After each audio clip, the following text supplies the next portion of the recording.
ចិត្តស្រីមានបងម្នាក់រួចទៅហើយអូននៅទាំងបងនាងថ្មីគិតថាបងក្មេងពីមដៃឬយ៉ាងណាត្រឹមនឹងចោមិនចង់ឈឺជាងនេះមិនអាចទ្រាំទ្រទៀតទេសម្រាប់ស្នួនការទ្រាំមានកម្រិតដល់ពេលបងត្រូវដកខ្លួនឈានជើងដើរចេញពីអូនក្រែងបានធូរស្បើយចំបាត់ក៏ក្បត់ទៅបងមិននៅឃ្លាអូនទៀតទេចំណែកពេលវេលាមើលថែ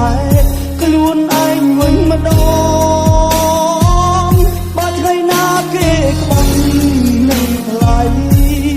កុំត្រឡប់ក្រោយណាអូនចេញពីមកលេចត្រូវការអូនហើយ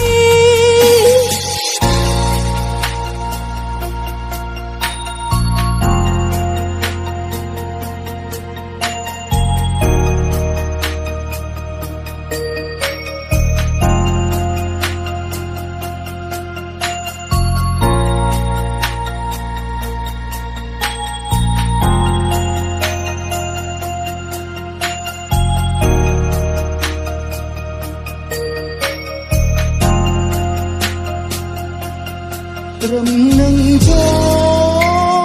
មិនចង់ឈឺជាងនេះមិនអាចទ្រាំទ្រទៀតទេសម្រាប់ស្នួនការអត់ទ្រាំមាន